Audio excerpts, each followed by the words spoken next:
Welcome back to Tech Society, the podcast delivering candid conversations with smart people, tech and business leaders, academics, and more about their big ideas and how they're changing our world. And now your host, founders of Ninja Software and Audio-Technica fanboys, Alex and John. And before we begin this episode, if you think tech can solve a problem for you, go and check out njs.dev. Ninja Software has Perth's top locally and homegrown software engineering and design talent, focusing on bespoke software for your vision. Welcome to another episode of Tech Society. Today, we had the pleasure of interviewing Patrick Lee, the co-founder of Rotten Tomatoes. We explore the past, present, and future of Patrick Lee.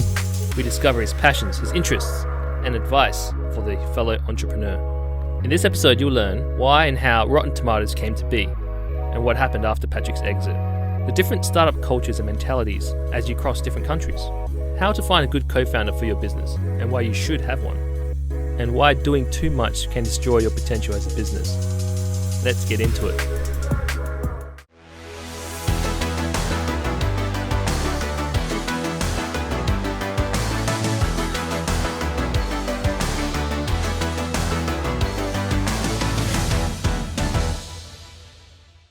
I'm Patrick Lee. I have been a serial entrepreneur, did 6 different startups, 4 of which were kind of tied back to entertainment. The most well-known was Rotten Tomatoes, a site for movie reviews. Great. And apparently you're in Taipei right now? Yeah. So I came into Taipei back in end of November, got out of quarantine, mid-December, and basically been out for about 2 months or so. And came back here I had a lot of friends from the States that all moved back, at least temporarily. And I thought it'd be cool to come over and just hang out with all of them and also take a closer look at Taiwan, because in the past, outside of like high school, I think I was here once or twice for like a month each. Yeah. But after that, I'd be here maybe a week every couple years. So this is actually the longest I've ever been here in one time. Are you continuing your serial entrepreneurship in Taipei? Right now I'm more just checking things out, like catching up with friends. Most of my friends are, in tech or venture that have come back from the States. And then also been trying to kind of connect with local folks in tech and venture, getting involved with like different accelerators and speaking and, doing office hours and just meeting folks and seeing what's going on here.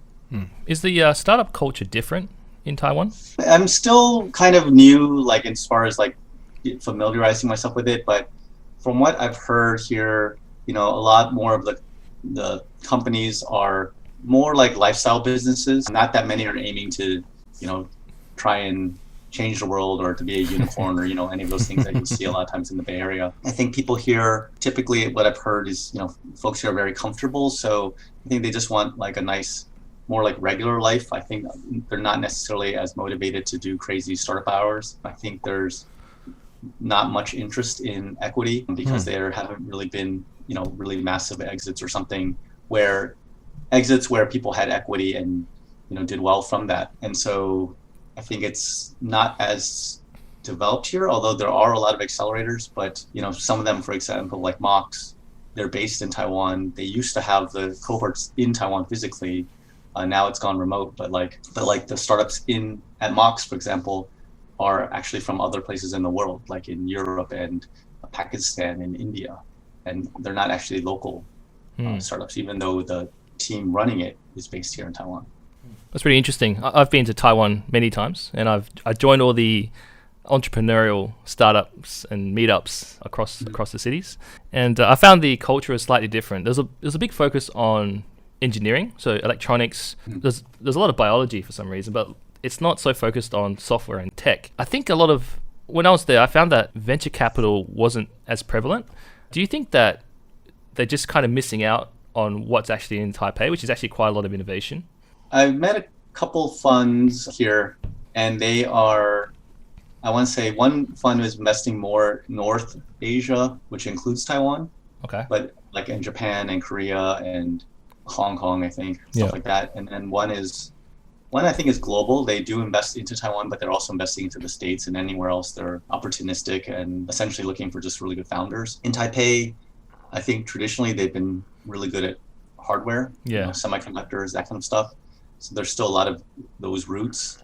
I've heard the quality of the engineers is quite high at a much cheaper rate than the States, and they're more loyal, but at the same time, they're not really startup mentality. Yes. So they're more 9 to 5 types, and they won't think about work at all on nights and weekends. So it's a little bit different. I've heard there's a lot of startups out here around blockchain, but I haven't really been actively meeting or connecting with those groups. What do you think of that mentality, the startup culture, working, Hustle. versus the more 9 to 5 style? Is it necessary to hustle like that? Did you hustle like that? I mean, we did. That's what I'm used to. I think in the Bay Area, it's quite normal. If you have 2 identical teams, let's say, or whatever, everything's the same, but one is hustling and one is 9 to 5. Probably the one that's hustling is going to have a better chance of being successful, at least in the short term. Maybe they'll burn out and stuff, and you do see a lot of folks burning out in the Bay Area. But a lot of stuff too, in terms of growth and investment and everything, a lot of it is momentum and speed. They'll be like, how fast did you grow? And the people who are hustling will generally be able to grow faster. They'll be able to try a lot more things, pivot many more times, do a lot more testing and stuff like that than the folks who are taking things more gradually. But from a long-term mental health and perspective and family and everything else, yeah, I mean, the 9 to 5 does make more sense. I think as far as Taiwan goes, and probably most places in the world outside of the Bay Area, they just haven't seen the big exits in the Bay Area. It's like everyone has done a startup, or everyone's seen a startup explode, or multiple ones. Probably has a friend they know that has done one that's done very well, or knows someone who's worked at one that's done very well. So everyone has seen that in the Bay Area. You can't avoid it. But in most other places, they've never seen it. And so they'll be like, what does equity even mean to me? It's just a bunch of paper that isn't going to be putting food on the table. So I think most other countries and cities and everything around the world, they don't have that mentality. They just want something stable, and so they can focus on their own life and stuff like that. When you exited Rotten Tomatoes, did you calm down after that, or was it kind of like on to the next thing? For me, it was on to the next thing. I did move to Asia afterwards. So I tried doing a startup in China and one in Hong Kong. And so it was a mix of trying to see, lifestyle reasons of seeing the rest of the world. But I was trying to also do something as well. What was that cultural shift like? It was quite dramatic because, I was born in the States. I grew up in the States. I can speak Mandarin, but only conversationally, probably elementary school level.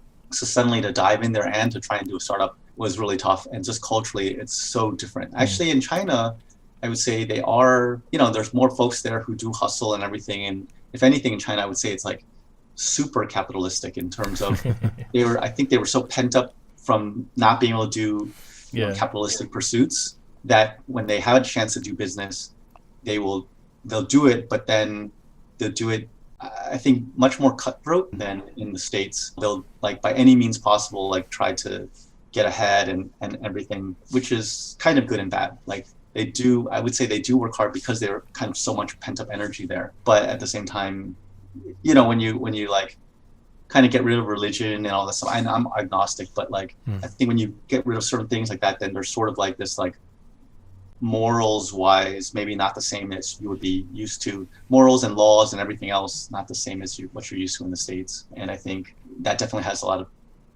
comes into play when you try and do business in China. It's very relationship driven. There's a term guanxi, which is kind of your relationship with other people. You'll see it within government and everything else. What are their ties to the government, and how can they get folks to give them favors and other things like that. So it was a huge shock for me. I just was not used to any of that stuff and didn't even really know it existed until I moved to China and tried to do business there. What prompted the move? My first company I did in the States with 3 other friends, we all, we were at UC Berkeley, and I convinced everyone to leave school so we could try and do a startup. And it wasn't even really a startup. It was selling computer systems and components and stuff. One of my friends there was from China, from Xiamen. And so when we sold Rotten Tomatoes, I decided to go and, move over there. And he convinced me to kind of join his startup. So I went and joined that one and helped with raising money and everything. But I just realized it was just too hard for me to actually try to do business there. It's just way too different. You mentioned that you did a lot of entrepreneurial ventures into entertainment. Why entertainment? Are you just really into movies? What's the reason? I always thought it was interesting. Like the first one we did was a design firm, and we originally were doing all kinds of work for all kinds of companies. So we were doing like web design, 3D design, print design for any kind of company. And then over time, we quickly focused it down to like web design and only for the entertainment industry. So we started working with like Disney Channel, building a bunch of like sites and mini sites for them, ABC, Warner Brothers, Artists and Entertainment, MTV, VH1. We made probably 50 Flash games for Disney Channel. We made the online Flash game for Who Wants to Be a Millionaire back when the show was like at its peak popularity. So that was really cool. And then Rotten Tomatoes kind of spun out of that. One of our creative directors, Sen Duong, he came up with the idea, and he was just doing it on the side because he was a huge movie buff. And so after about a year of him doing it on the side, we were hosting it for him. And we could see that it was growing. And I was like, maybe this should be the business. So I actually kind of said, hey, why don't we focus on this? And he agreed. And then I raised money for it. We transferred our design firm off to another group to take over, and then put everyone over to Rotten Tomatoes. So that's how those two happened. After I went to China, we were doing something completely different. It was like almost like a Yelp with like merchant ratings and reviews, but also had this weird like loyalty card system with a physical actual card and physical card reader. But we ran into some different issues there. And then eventually I decided to go to Hong Kong, started working with a friend that I knew from the Bay Area who went to Hong Kong. He ended up becoming quite big over there, this guy, Daniel Wu. He more recently did like a Into the Badlands show on AMC and stuff. Decided to do some stuff with him. We made something kind of like a MySpace. It was called Alive Not Dead. I had my old CTO from Rotten Tomatoes, Stephen Wang, and Daniel, and some of his friends. And we tried to do something that was MySpace, working with celebrities and artists in Asia to connect to their fans and to each other. And then eventually I went back to the States and did a company with one of my friends from my first company, this guy Lao Fong, doing mobile games. So we actually tried to do a synchronous multiplayer role-playing game. Oh, that's cool. So four of the things: the design firm, Rotten Tomatoes, the MySpace-like site, Alive Not Dead, my game company, were all entertainment related. And it's just, it was something that I've always been interested in. And I think most people like some form of entertainment, right? Whether it's movies, music, sports, games. So it was just, all of those were just companies. Actually, every company was basically something I thought was really interesting. And every company had at least one co-founder that I knew from like freshman year of college. Yeah, I was about to point out, the common thread outside of entertainment seems to be that you already knew the founders of each of these companies, and you got back together with friends to create something. Is that what makes you start the new venture? Is this, you find someone that you already know and then you kick it off? And is that a common thing with Berkeley? Common in general. You'll see a lot of startups that came out of college, like and usually friends from college. Like Yahoo was like that, Google was like that, Facebook. Yep. Right. And so, I think college is actually like one of the best places to find a co-founder. And so, it's just people you know and trust. Berkeley was great because it's a good college, it's a good school. Yep. And so you already have folks who are quite smart. Plus, because they're friends, you also know you can trust them. There are challenges working with friends, but that's all I've ever known. And so that, as long as you can find some people who have complementary skills that you know and trust, and together you can find something you're passionate about, I think that's not a bad way to start. With Rotten Tomatoes, out of all the ventures that you've undertaken, how do you feel about that being the one you're known for? Yeah, I'm happy with it. I mean, we're all very happy that it's still around. I've had a lot of friends that have sold companies, and within a few years absorbed into something else. Like the company that acquires them doesn't know what to do with it or whatever, and it dies. So we're just really happy that it's continued to be around and continue to grow. It's changed hands like many, many times. I think it's like 5 or 6 times now. What kind of inspired you to exit? Did you go looking for someone to buy it, or did someone come to you and basically make an offer you can't refuse? It was always folks coming to us, and for first time when folks were trying to approach us, almost right from the beginning, we had companies trying to come to us. One was like Den.net, Digital Entertainment Network, and they were, if you ever look them up, they had quite a messy, but they tried to acquire us, and right as we were starting, and we're like, no, we just raised money, we want to try and build this ourselves. And they were actually like threatening us, like, if you don't sell to us, we're gonna like just copy it and crush you and stuff. And then they imploded like soon afterwards. But like, yeah, it's always groups coming to us. They were just interested in poking around. And at first, we even had after we raised money, the market crashed, the stock bubble burst. There was 9/11 and all that. And I remember one company tried to acquire us for like 10 cents on a dollar. And even then, some of our investors were like, oh yeah, you should totally take it, because they had lost everything on every other investment they made during that time. Yeah. And then we had like offers that were like 25 cents on a dollar. And we're just like, we're not even going to consider anything until we at least can get our investors their money back. And then we got a couple not too long afterwards that were above, where our investors actually make some money. And then we ended up taking one. And I think looking back, that was probably not the best idea. But we just didn't know. When we raised in January 2000, like 2 months later was the stock bubble bursting, and 18 months after that was 9/11, and it was just a weird time, because when the stock bubble burst, we had to cut from 25 people down to like 7. Wow. And after 9/11, I remember during that time, it was just like everyone was saying, oh, there's going to be another crash, there's going to be another terrorist attack, and we were all on like, I can't remember, it was like orange level alert or something like that. And there have been crashes since, and there have been a terrorist attack since, but nothing on the level of those two. And those were so close together that I think it kind of shocked us. And when we finally had some offers where our investors could make money, we're like, let's just take it. We can finally pay back our investors, make them some money, and then we can all, the thinking I had was like, if you were ever in like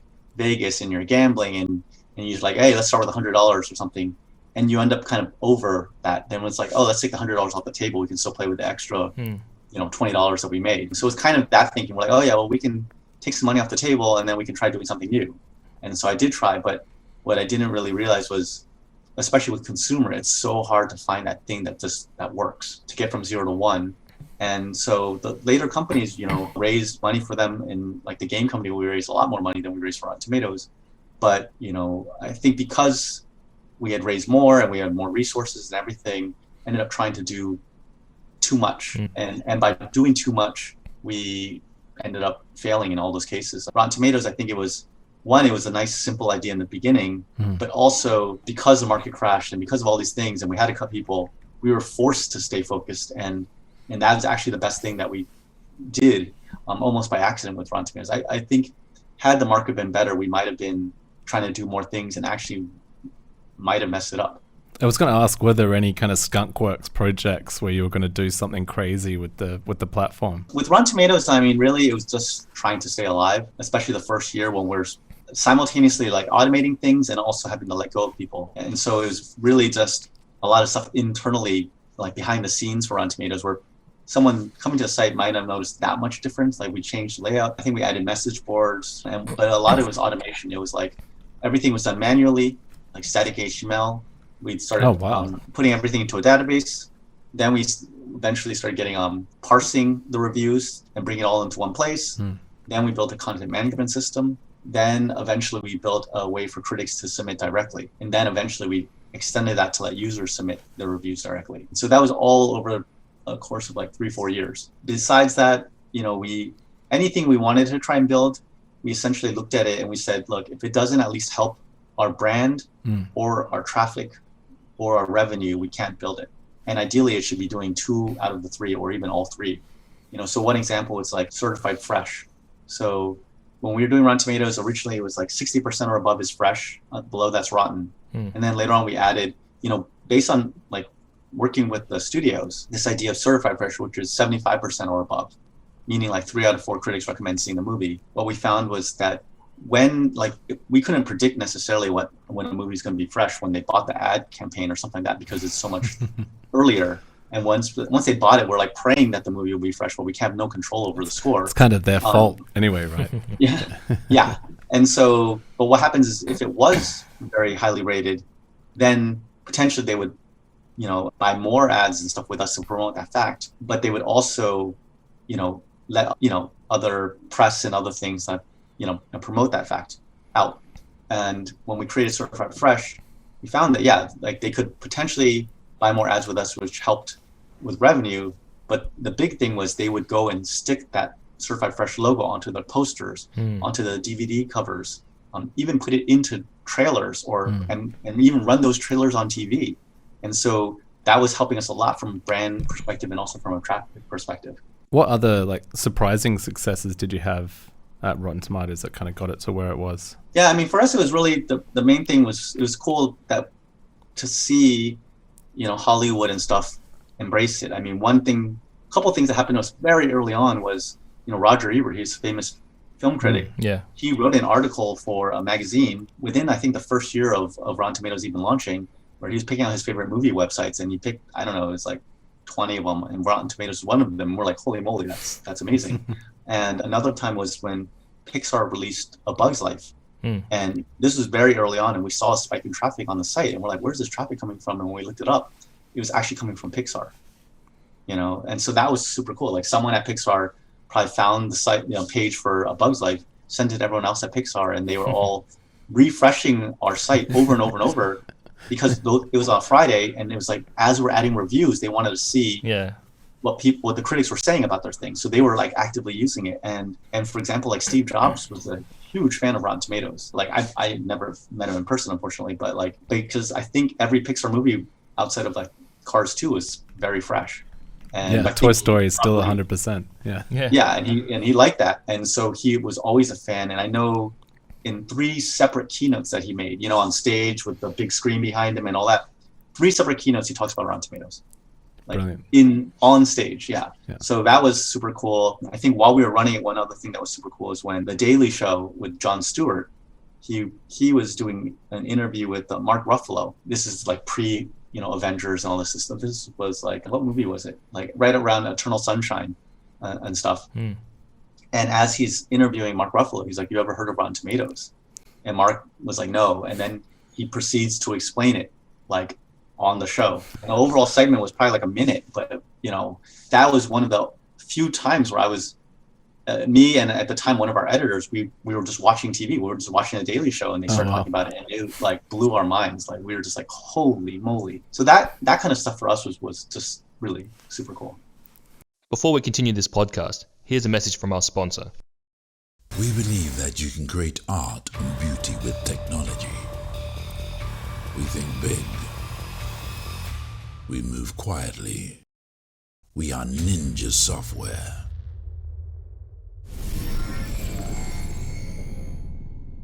Do you have any advice for like young people just setting out on their startup journey? Sure, bunch. Generally, it's good to have a co-founder.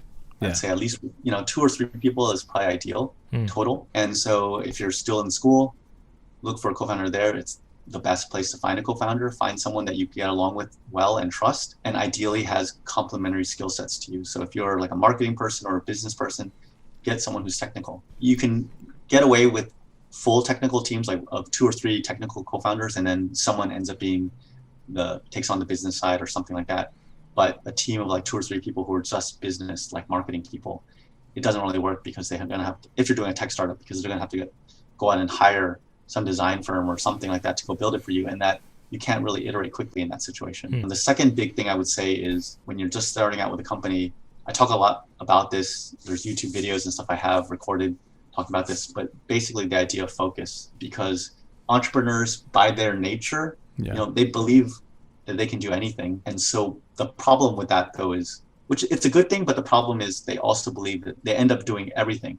And they'll end up, like, people say, can you do this? Can you do that? And they're like, yes, yes, yes. But that's actually a bad trait. And they end up doing too much. And they end up becoming very unfocused very quickly. And this is a problem that, like, I don't even know, 99 or 99.9% of all founders have this problem. And when you try and do too much too early, you will die. Like, your startup is going to fail. And I made this mistake multiple times. And I see it over and over and over with startups. And it actually doesn't even matter how many resources you have. Look at Theranos, look at Magic Leap, look at Quibi, right? You can literally have billions of dollars, and it's still not enough if you try to boil the ocean, because there's no amount of energy that could do that, or resources that can do that, right? Unless someone like nuked the ocean maybe, or somehow got too close to the sun. But no one can boil the ocean. And a lot of people go out and they try and do that very, very, very often. And you actually saw this same problem with, like, when SoftBank had that ridiculous, like, huge fund, and they started putting like hundreds of millions of dollars into startups that they thought were promising. in many, many cases, they actually screwed the startups up because the startups suddenly had so much money and so much pressure to grow like too quickly and unnaturally that they ended up becoming really unfocused. And like WeWork was a great example of that, for example. They got to a point where they ended up having to fire the CEO, and then they had to cut all their like non-core businesses and refocus on just the base WeWork, product. So that would be my second piece of advice. A huge one is you have to stay super crazy focused, and every company you can think of, go back to the day one of those companies and they're lightning focused, like laser focused, like Amazon only did books, Facebook only was in Harvard, Google was only simple search. Even now, look at like almost any fast food franchise you can think of, they basically do like one type of food, right? And if I say like chicken, you pretty much can think of the one or two that do it. You say pizza, same thing. Donuts, hamburgers, Chinese, right? You can think of I don't even have to name the companies. You can probably think of the ones that I'm talking about. And you look something like Twitch, which is YouTube. I mean, with live streaming just for games, right? And example I talk about is like, how did Google beat Yahoo? Because they were super focused on just search, and Yahoo had lost sight of search. And that's supposed to be, Yahoo was a search engine, but then they go and lose to Google. And even when Google had Google Video, they still lost to YouTube. Yeah. And even you could say YouTube even lost to Twitch within that like gaming space. Over and over and over it happens because there's someone in here who's just a little bit more focused than you on one thing, and they can come in and carve that thing out. That's really great advice. But how do you solve the focus issue? You said saying yes too much will cause it. Is it just something that you have to set out as you create the business? You have a vision, a business plan. Is that the kind of thing you do to solve the focus issue? Or is that where you need like a grounded co-founder who's a no club? Part of it is saying no, but part of it is like, I tell people in the beginning, I say like one feature, one category, one market. So Rotten Tomatoes, our feature was basically a tomato meter. Our category was movies.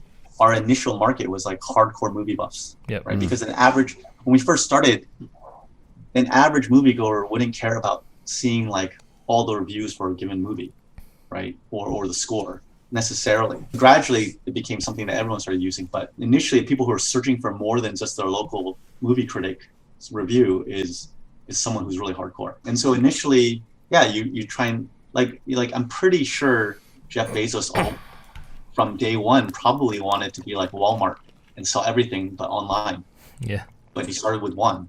He probably researched it and he was like, books makes the most sense, right? It's not too heavy, it's not easily damaged, it won't go bad if it's lost in the mail, right? Things like that. There's a high margin on it, and an average bookstore can only carry maybe a few thousand titles. Amazon theoretically could have 1 million titles, right? So very early on, they advertised themselves as like the world's largest bookstore or something, or Earth's largest bookstore, or something like that. They were gradually started expanding to more categories once the first thing worked, right? And a lot of this is about getting critical mass. And the best way to get critical mass is to really focus on something small. Like if you were a dating app, for example, you could go and release to the whole US at once, but you could also, if you're just starting out with very few resources, you could be like, let's just start out in this one city or even this one college or something like that, and get enough people in there that it's, it becomes useful for them almost immediately, right? Because if you said, okay, let's get the whole country and you get 10,000 users, it sounds great, but what if every city there's like 10 people? It's like, it's almost useless for them. Yeah. But if you could get a fraction of 10,000 people, you could get 1,000 people, but they're all in one college. Like it's probably very useful already in that college. So that's part of like the idea of focusing.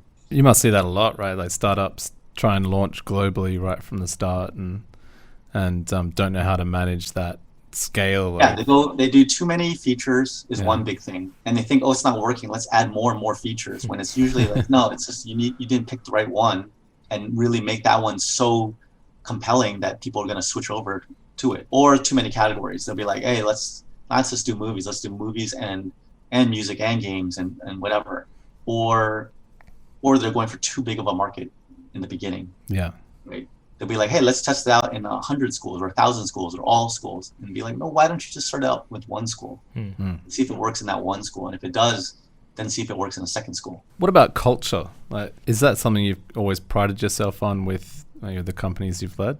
Yeah, I mean, with Rotten Tomatoes and these other ones, I mean, because I'm starting ones with friends that I already know and trust, and we typically start with a low head count. I think, and you get people who are also interested and passionate about whatever it is that you're working on. Like, I think the culture that in those cases naturally kind of work to a degree. What I normally tell folks, and I don't know if this is the best advice when you're scaling really large, but at least early on, I'm like, I don't think it's that important to worry too much about culture. Like, oh, let's, throw birthday parties for everyone and let's make sure we have a ping pong table or whatever, versus just grow. Like, if you find something that works, it's so good for morale when it's growing and people can see, especially if they have the equity and stuff, they can realize that, the value of their stock is going to go up, and they can see that growth. It's very exciting. It's very good for morale. The opposite is true. If your company is stuck and it's not growing, or if it's even declining, it is soul killing. And no amount of like ping pong tables and beer keg parties and whatever you're doing culturally or whatever, every rule and everything that you can possibly do culture-wise, it won't matter if your company is like declining. Like morale is going to be crap. You can have every benefit in the world, every like perk in the world. It won't matter because people are going to be like trying to figure out what they're going to do next because they're going to see the writing on the wall. And most likely, if things are really declining, you're going to have to probably cut a lot of perks, pretty soon and cut people. And so generally, I tell people like culturally, just find something that works. Number one, it's more important than anything. And if that's working, you can kind of get over a lot of the cultural bumps. But sometimes it can lead to very bad things later, like at like an Uber or a Snapchat or some of these other places, MySpace, they end up running into big cultural problems later. But at least in the early stages, most important thing is grow. Well, we always end our podcast with the same question. We always end it with a whimsical question. And so I don't know how much of a UFC fan or wrestling fan you are, but the fighters have their intro song, right? So the lights go down, the smoke machine starts, and they walk out, and the song that kind of personifies their character blares out. What would be your intro song? My intro song, I don't know if it's not actually true, but I think that song, All I Do Is Win, is kind of funny. Nice. I think that would be kind of cool when it come out too. Yeah. It's by DJ Khaled. Yeah. DJ Khaled. Nice. All I do is win. Nice choice. Nice. Excellent. Awesome. All right. Well, thanks for your time. Yeah. Thank you so much, Patrick. Thanks so much for having me.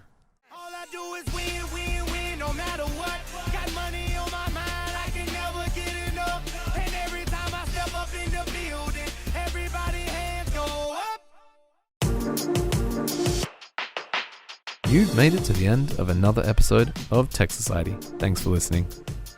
On this month in tech history, March 21, 2006, the Twitter co-founder Jack Dorsey sends the world's first non-automated tweet. He says, inviting co-workers. A note to future entrepreneurs. When doing the first of anything, it may be for posterity, so try to be interesting. Okay, thanks. Make sure you hit us up on Twitter @Tech Society. Head over to the website, subscribe to the newsletter.